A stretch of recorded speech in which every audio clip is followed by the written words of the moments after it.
Have you ever walked into a nice restaurant, like a really nice restaurant, sat down and looked around, only to see that everybody's on their phone? Nobody's talking, no eye contact, no laughter, just thumbs up scrolling and heads down, like the Wi Fi signal is feeding their soul. We're more connected than ever, but somehow more alone than we've ever been. And here's the crazy part: isolation is as harmful to the body as smoking 15 cigarettes a day. Now let that sink in. Not talking to people, not feeling seen, it's killing us. Slowly but surely. We don't call it isolation though, do we? No. We call it grinding. We call it focusing. We call it protecting our peace. But if we're being real, it's about hiding, and it's lonely. See, isolation doesn't always look like being in a cabin in the woods. Sometimes it looks like being in a house full of people, but feeling invisible.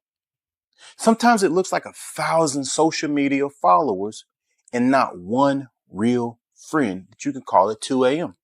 Here's the truth: isolation robs us of our relationships, and relationships is where healing happens.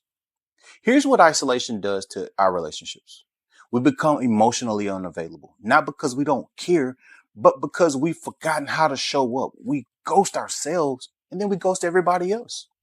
We stop practicing vulnerability. When nobody checks in, we stop letting people in. And that wall you built up to protect yourself is keeping the love out. We misinterpret silence as rejection. The longer we're alone, the more we assume people don't care. But often they're just waiting on us to reach back out. What begins as protection becomes a prison. And most of the time, we don't even notice the door was open the whole time. Now let's go a little deeper. Because isolation doesn't just affect you, it affects every relationship around you. Let's talk about your spouse.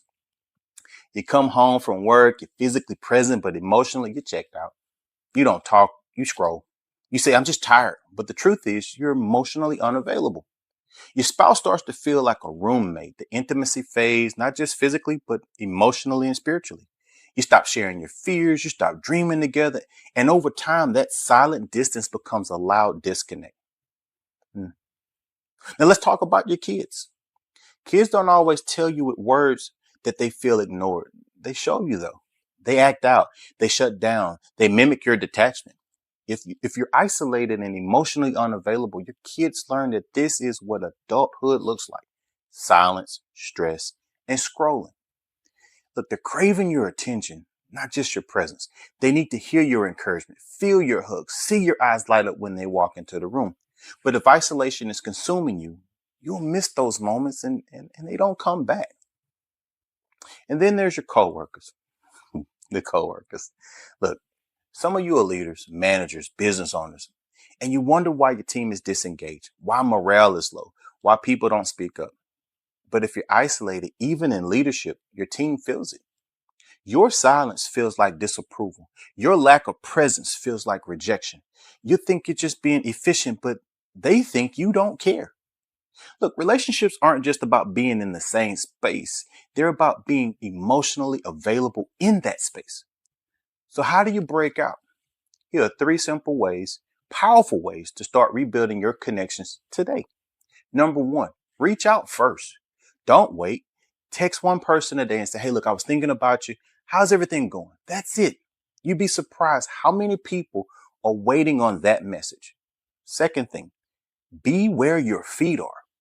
Next time you're on the phone with someone, put the phone down.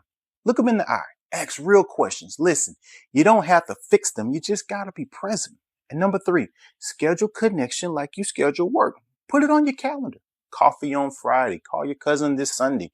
Make connection a non-negotiable, not an afterthought. Let me leave you with this.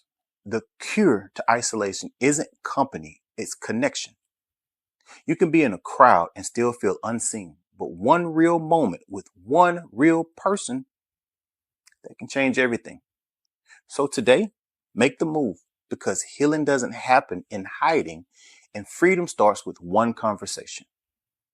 We all know someone that exemplifies everything that I talked about. Share this with them. Like and subscribe.